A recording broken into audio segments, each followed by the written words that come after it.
Uh, I like talking at you, actually. This is kind of nice.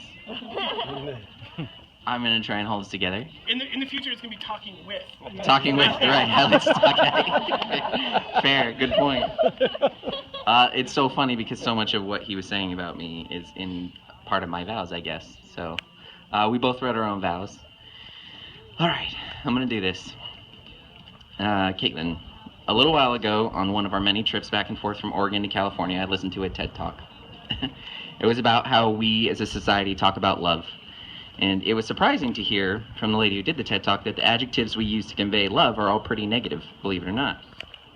We fall, we're struck, we swoon, we crash. Love makes us sick and crazy and breaks our hearts. So basically, if you break that down, or take those words at face value, our metaphors equate the experience of loving to someone as mental illness. Thank you, Disney. From a very young age, for me, as Sean pointed out, the world taught me that love was madness. There should be an amount of misery in its pursuit.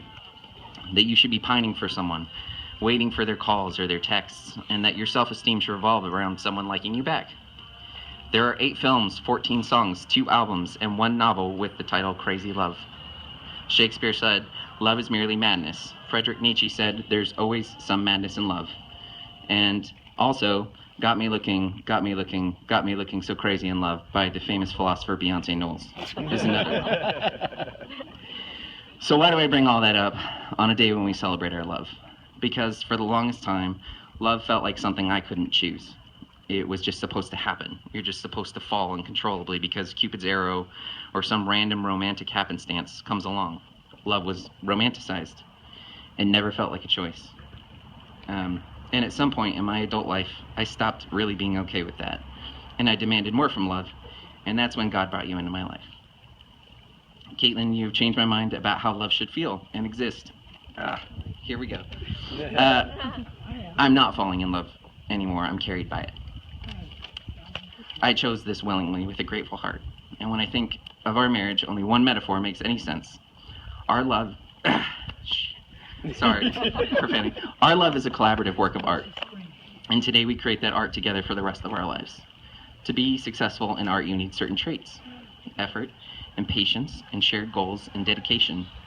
And there will be pain and joy along the way and success and failure. It demands that you take risks and be vulnerable. And we've talked about what kind of life we want to create. Something beautiful in our eyes, and it's time to do it.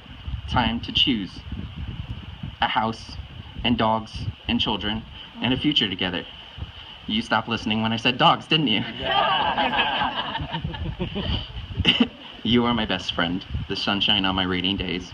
I promise to always be there for you, protect your heart at all costs, shield you whenever I can from the pain and sorrow that world throws your way sometimes. We are teammates. I'm honored to welcome you into my family and grateful to become a part of yours. I'm so thankful for you and Hunter. Today, you and I become husband and wife. And always remember 2 things when times get tough. Number 1, there are no refunds, returns, exchanges, upgrades. You break it, you buy. And number 2, I love you, but most of all, I really like you.